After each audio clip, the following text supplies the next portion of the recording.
for me, it's making sure you have the right network of people so that when you aren't sure of the direction, have somebody to talk through it with. If you don't have a business advisor, get a business advisor. Get somebody that you can feel comfortable with sharing your fears and sharing where you're at, and that can just help talk you through it.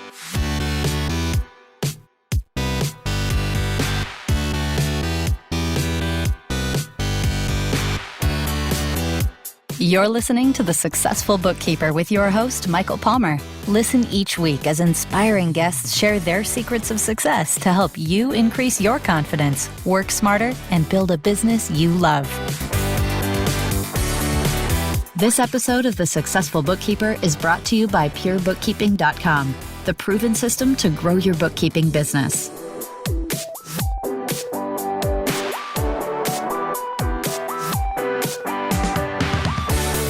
Welcome back to the Successful Bookkeeper Podcast. I am your host, Michael Palmer, and today's show is going to be a good one. Our guest is a certified professional bookkeeper who launched BCP Business Services with the mission to help businesses and nonprofits prosper. As well, she has over 25 years experience in the financial management, project management, and all aspects of business operations. Cheryl Baldwin, welcome to the podcast. Hi, Michael. Hello. Great to have you. I'm looking forward to it. Beautiful. Well, listen, Cheryl, we know each other, and I would love for our audience to know you as well as I know you. And so can you share for us a little bit of your career journey leading up to where you are today? Wow. Well, I'm not as young as I used to be, so it's been a while. So, as you said, I've been doing financial management in various formats for the last, I stopped counting after 25 years because I decided it aged me too much. And but on the side, I've also done a lot of disaster management and other aspects that have kind of led to kind of a well-rounded career, doing a bit of everything. So. Yeah. And so what led you into having a bookkeeping business? Well, I always found I have a mix of really needing to be with people and really having a need to work with numbers. I love numbers. They come naturally to me, always have. But I always found when I worked somewhere full-time on one set of books, day in, day out, that I would get restless and bored and needed something more. So I also worked for the Winnipeg Chamber for a number of years, and I guess got a bit of a bug for entrepreneurship, and so I decided to take the plunge, and I really wanted to help other businesses grow and meet their needs and meet their dreams, as well as continue to do some work in the nonprofit sector. So this gives me a little bit of everything, and I love it. It's been a great ride. So beautiful. And when did you take that leap? I guess a little over 3 years ago now. So. There's a lot of listeners that have taken that leap, but a lot of listeners that are thinking about taking that leap. And what were some of when you were doing that, obviously you were an entrepreneur yourself, you mentioned that and it excited you, but what were some of the things that you were worried about when you did that? Well, I mean, we all like having a steady paycheck, and that obviously, wasn't a guarantee anymore. Many of us, myself included, have an innate fear of failure. So it's like, what if I can't do it? What if I make a mistake? Do I really know what I'm doing? Can I meet the needs of my clients? Am I, that whole failure word, circles in your head. And I think that's something we all have to fight on a daily basis, no matter how long you've been at it. So we all have our days of doubt.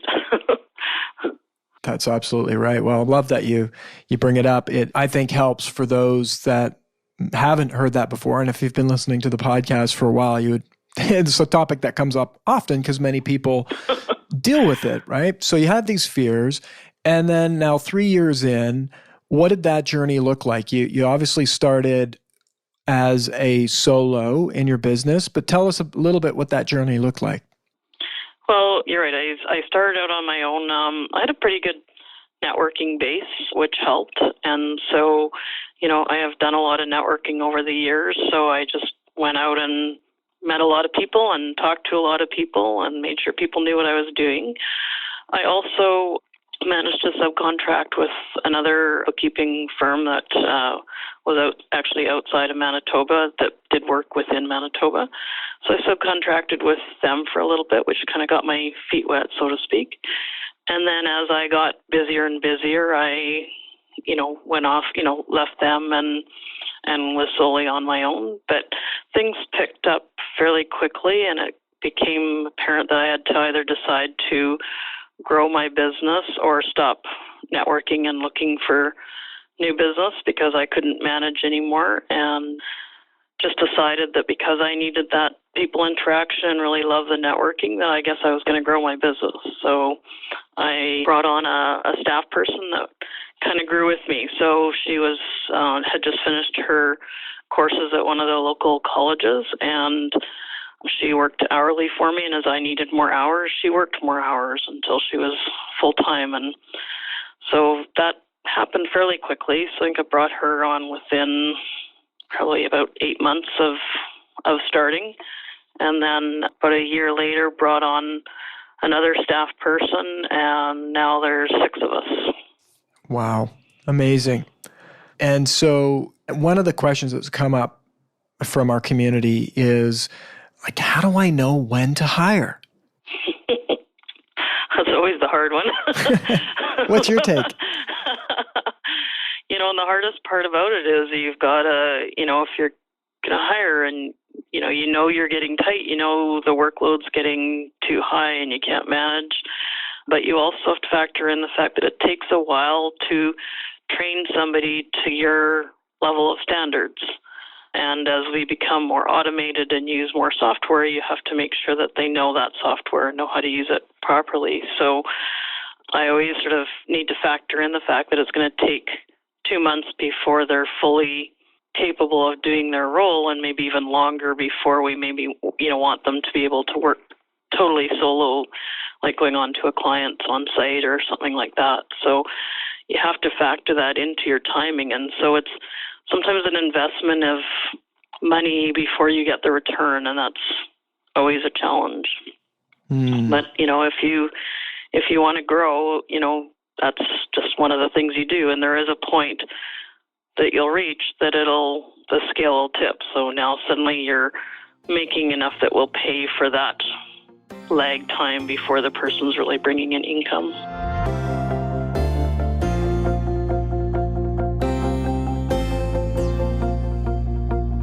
And so this is one of the challenges that every business owner can face, and there's other challenges. What have been some of the challenges that you faced along the way, and how did you deal with them? Well, the hiring is always, is one of the hardest as far as timing. I'm lucky that I'm also have an HR certification, so I kind of have the background of how to hire and how to look for the right people. But it's still working out timing. But for me, it's making sure you have the right network of people so that when you aren't sure of the direction, have somebody to talk through it with. If you don't have a business advisor, get a business advisor. Get somebody that you can feel comfortable with sharing your fears and sharing where you're at, and that can just help talk you through it. That's made the biggest difference to me. I work with the Women's Enterprise Center quite closely, and they've supported me a lot. And when I start feeling doubtful about what I'm doing, they kind of help to get me back on track and reinforce that I'm doing the right thing, I'm going in the right direction. But it can be a scary journey at times when you want to grow a business. But it's just learning to trust yourself and making sure that you have the supports around you that help bolster that faith in yourself. Wonderful. Great advice, and what an interesting concept of having a community like that in the women's, was it called? It was the Women's Enterprise Center. Women's Enterprise Center, and I'm sure I guess I should also mention, of course, the Pure Bookkeeping, and I've joined a mastermind group through the Pure Bookkeeping, and that's been a tremendous support. We meet once a month, and we just talk about whatever challenges anybody's having, where we're at, what we're trying to accomplish. We help encourage each other, support each other, and they've all become very good friends.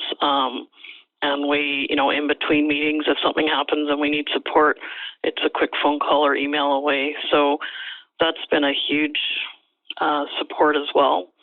So I'm surrounded by a lot of very talented people who are happy to give me support and advice. So it's great.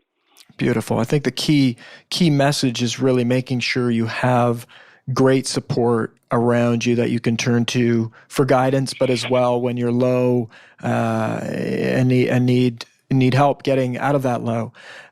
So, I mean, every community has support groups that people would live in. So that's a place. If you're trying to do it all alone, that's a very dangerous place to be. And so reaching out and being out and building your network, I mean, that's key learning from what you've been telling us today for sure. Definitely. Now, you also mentioned you grew your business through a lot of networking. You then added staff, and you had some staff that were maybe not full, like really experienced. Because of your experience, I'm going to assert that you had the ability to do that because of your background.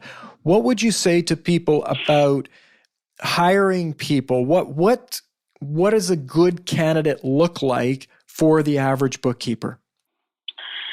Well, I mean, it's like you said, it depends a little bit on your own background and your comfort level training and where you're at in your business. I have found for the most part in hiring that it's far more important to hire for attitude and aptitude than it is for skills. You can teach skills, but you can't teach attitude, and you can't teach whether they have the aptitude to do the job. So trying to, asking questions in an interview that tries to show you whether they have those skills, like that aptitude is really important. And then, I mean, there are times that, you're going to need to hire somebody who has those senior skills right off the bat, and that's a lot harder to find because they're not people who really know what they're doing in bookkeeping, as many of us know, aren't as common as we would like to believe. So it's hard to find somebody really good, but you just need to don't hire just because you need to hire. Find the right person, find the right personality fit for the culture you've created in your business. Somebody you feel that you can be comfortable with and work with, far more important than them having the skill sets. You can teach that if you need to. Lovely. Great advice. And what about from a there's bookkeepers that are listening that aren't starting their own business, but maybe they're just getting started. What advice would you give to them about maybe working for other bookkeepers? There's always bookkeepers who are out, that are looking for good people. There's lots of companies that are looking for good people. There's companies like myself that are always looking for good people. If you're wanting to work for someone else because that's where your comfort level is, again, it's just the reverse. Find the right fit for you. Find what makes you feel valued and comfortable, and that you fit with the culture of that workplace. Beautiful. Well, it is a wonderful thing that you've done. You've taken something from nothing, you created a business, and now you have 6 staff members and growing. Awesome to see, and to have you on sharing your knowledge about it is a pleasure. Now, one of the other areas of your expertise is business continuity planning, and you are a certified business continuity planner. What is this, and how does that help your clients with what they're dealing with? Well, business continuity planning is really helping business, like in simple terms, is helping businesses prepare for unexpected events that would otherwise negatively impact their business. So it could be anything like, owner's long-term illness, or it could be their workplace, a fire in their workplace. It could be as simple as construction. If they're a retail business and people can't get to their business, what do they do? What messaging do they get out? So some of it is communication planning. Some of it is just having a plan so that you know how you're going to respond to these things. In the case of us as bookkeepers, especially those who work on their own, the smaller you are, the more important it is to have some form of a plan in place. You've got customers and clients who are relying on you. They need to know that if something happens to you, if you're sick or a family member is ill, or you even just want to go on holidays, they need to know that their stuff is still going to get done, their payroll is still going to be processed. So, and then as we grow and we're incorporated and you've got staff, well, now your staff are relying on you on top of that. So you've got to make sure that you have a plan in place, that somebody knows what to do if something happens to you, so that suddenly all these people aren't left stranded. So it's important to sort of, go through your head and work through, well, what would somebody need to know to keep the business going, or to sell the business if that's a possibility, or to at least wind it down in a way that's not going to cause any undue impact on people. Or ideally, if it's an illness for a short period of time, then at least that you still have a business to come back to when you're healthy again. So you need to put some plan in place, and there's a variety of different ways of looking at that to do it. And as far as our clients are concerned, we can help them see that as well, because it's the same thing. There's things that they should be aware of that could have extreme impacts on their business, both financially and customer base and just their ability to operate. And they need to at least look at it and think about it. So what I do often is, they don't really have the means, most of them, in order to do a full business continuity plan, but I like to get people at least thinking about things. So what's going to happen if something happens to you? Who's going to cover? Do you have a backup for this? And just periodically feeding the questions to them and getting them thinking about it, so that if something does happen, they've at least got it outlined in their mind and ideally on paper or with the people who are their support, so that they know what to do.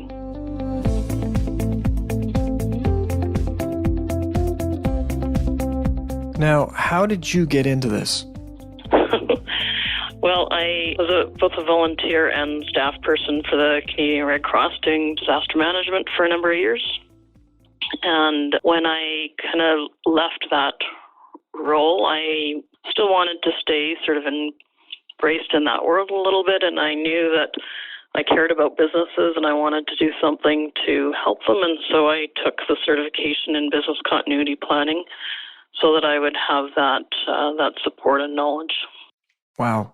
And would you say the journey from that to now offering this to your clients, is this adding value to your current bookkeeping business? I think it is. It's not. It's more subtle, because I'm not, charging for business continuity planning, but I still feel it's adding a value to my clients, and it's adding a value to my own business, because I do have at least a brief continuity plan of my own, so that if something happens to me, that the business will continue to operate without me. So, and that gets stronger and stronger as we get into, just a better position as a business and more resources around me. So, so it's helped me on all sides, I think, of my business. I think so. And I think it's one of those interesting ones where anytime you're offering something to somebody that it's like, this is the future, right? It's like the future. I mean, many people, and I think entrepreneurs, would be optimists. And so it's like, well, it's all going to go well, right? And so that can lead to disastrous outcomes. But at the same time, it's difficult to have them be aware of it, to have them value it. But I think it's part of that similar conversation as to what the work that you do in your bookkeeping business and why you're there is to help them be successful. And so I think it's incredibly valuable. I think a good analogy is sort of, do you think CRA will ever audit you?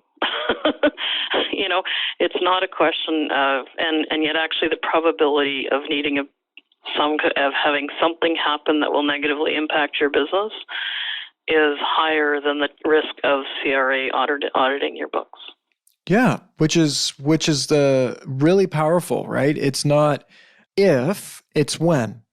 And so, exactly. And so, this comes back and speaks loudly towards systems and process, right? So, we often talk about system and process, about being more efficient, but just to think about continuity, it's like, do we have systems and process to enable our business to continue if one of the wheels breaks on the machine? What's going to replace that wheel? What's going to continue on? And what's realistic that could happen to the business? Like you say, odds, right? The odds are more people are worried about an audit than something else, and the odds are greater for that something else to happen, which is really interesting.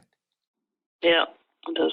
And I mean, our whole business is about, like, bookkeeping is all about planning, right? It's all about helping our clients plan financially. So it's only one more step to think of planning for their business and for things that could happen in the future. Yeah. You're absolutely right. So if one of our listeners was intrigued by this conversation and wanted to start creating a continuity plan for themselves, what would be some rough steps that they could take to start doing this? It's a little different if you're one person than if you're a team, but at the very least, like, outline, who should be contacted if something happened to you. It's like, kind of think about what's the worst thing that could happen to your business. Once you sort of have an outline of what your biggest, fears are, or things that could impact your bookkeeping business the most, then kind of break it down and say, okay, what things can I do to help mitigate that risk? If you're a single bookkeeper, is there another bookkeeper I can partner with that is in a similar situation that I know and trust, who, we can support each other if in the short term, a short-term illness or, family emergency or something happens. That's a really quick thing. If you've got in place, it's not a hard thing to do. If you don't have it in place, it can, cause you to lose vast majority of your clients. So it's, it's a little step. Making sure that people know, that somebody knows who to contact. So if something happened to you, who would they contact? What would be the main players? Who manages who's your bank manager? If you've got an independent accountant, who's your accountant? Who's your business advisor? People who could help them walk through either the winding down of your business or working out a path to sustain your business until you're well again. So just kind of working through some of the things that would help support your business. Make sure that, you're not the only one that knows everything, so that there's someone else who knows where to find key information. If you've got staff, how do you make sure the staff continue to get paid? If you're one of your biggest risks is the loss of your workspace, okay, well, what's an alternative space that you can work? Many of us, a lot of our stuff is in the cloud, so we can work from anywhere. So where's your alternative space that you're going to set up if you needed to in a hurry? If you've got stuff that's on your hard drive, make sure you're backing it up properly, making sure that you've taken your stuff on your computer off-site on a regular basis, or keeping it on the cloud, whatever you're most comfortable with. So just thinking through some of your key risks for your business and try to figure out how you can mitigate it. Wow. Some of those things, they're just so simple, yet I'm sure so many have not thought about. Just the one step, right? Who do you call when something goes wrong? Have a list of the different people. That is something, that's a great beginning for many to start with. And then some of these other questions, just keep adding to the document, to your plan. Just like you said, your plan is evolving all the time, and as your business grows, as you move away from being a person that has basically a business you work in to having a business that runs itself, you're building more and more continuity into it so that it's almost like it operates without you. And this is one core piece that is often overlooked. Thinking about our own mortality is not something that most, have part of their day, right? So have a coffee and think about the worst things that can happen to you. Sounds like a blast. It's also what can happen around you. Yes. What can cause you to, just for even a short time, to be unavailable, whether like a family illness or, a parent that you need to support for a while and it just pulls you away too much. Like, try to build in those supports, and it gives if you have a plan like that, it also gives your clients peace of mind. So you can tell your clients, I've got this plan just so you know that, so you're looked after if something happens to me. It gives them peace of mind in working with you as well. I love that angle. That's beautiful.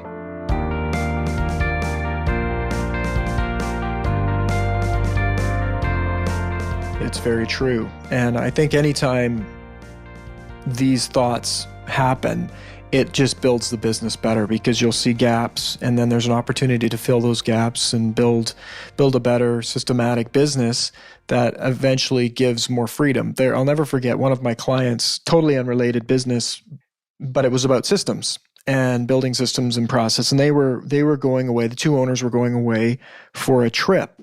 And so they wanted to have a trip that was nearly interrupt free, where they could just, the business would be running without them. That's a big ask, right? Now they took a whole year planning that trip and literally planning continuity, doing, I guess, continuity. I didn't think of it in that way, but a big piece of it was continuity planning, which led to business systems and process that Michael Gerber talks about in his book, E-Myth, which is all about building a system-dependent business versus a people-dependent business. And so they used this milestone of this big vacation that they were going to take to build continuity and systems and process. And what if this happened? And what if that happened? And what happened is that they built a better business through that. That business ran better after the vacation, before the vacation, and their vacation had less. There's still problems that happen, of course, but everything had a way to be resolved. And so I think it's a powerful thinking that will bring benefit not only to, giving your customers confidence and yourself confidence and peace of mind, but as well will help you build a better business. Yeah, very much so. And it does, if you do it for yourself and you work through the process a bit yourself, it's easier for you to think of it as how it would apply for your clients, because you've worked through it in your own mind. So the first step is to do it within your own business and get that kind of experience. There's lots of literature around business continuity planning online, and I'd be happy to talk to anybody about it too who'd like to. So beautiful. Well, we'll certainly have links to how, and we'll ask that question in a second, of how to get in touch with you and have conversations with you. I will mention that you are on the Successful Bookkeeper Facebook group, and that's probably a great place to go and have some chats there. But I have one last question for you around this, and it's about planning. One of the questions that came up from our community was, when do you find the time to work on your business? So this whole concept of working in your business, you're doing the works, you're, billable time, all that good stuff, like where you're getting paid. But there's this time that you spend working on the business in order to make the business better, to, do all sorts of things in business improvement so that you have a better business that makes you more money, gives you more freedom, whatever it is that you're looking to do. So this concept of working on the business, how do you find the time? That's the hardest part. You have to make the time. And to me, it's the part I actually love the most. And so it's sort of like a carrot dangling. Okay, if I can just get these things done, then I can play on the business. But what I need to do more is, and what I'm trying to do now is actually scheduling time in my calendar that this is when I'm working on the business. So, and I try, not always successfully, not to book something else during that time. And that is my focus time. And whether it be on a weekend, which, ideally wouldn't be, or a day of the week that you just set aside that, every Monday or every other Monday, whatever you can manage, that you're really focusing on your business and what you want it to look like and where you want it to go. If you don't have a picture of where you want to go, you're not going to get there.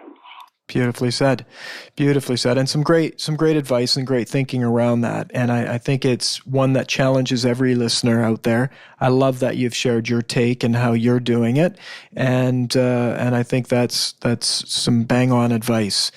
Cheryl, this has been awesome. You have been very generous with your time and sharing your wisdom.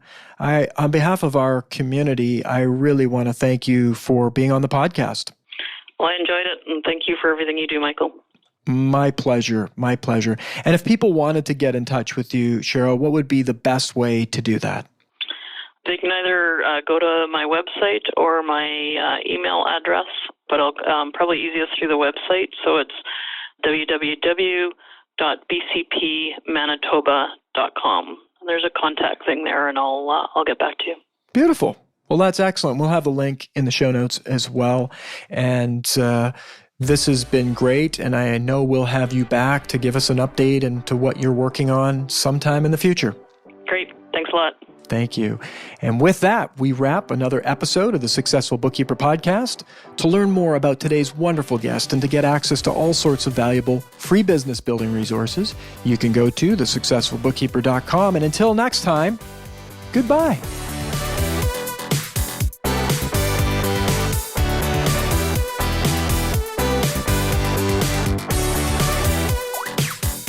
You've been listening to The Successful Bookkeeper with Michael Palmer.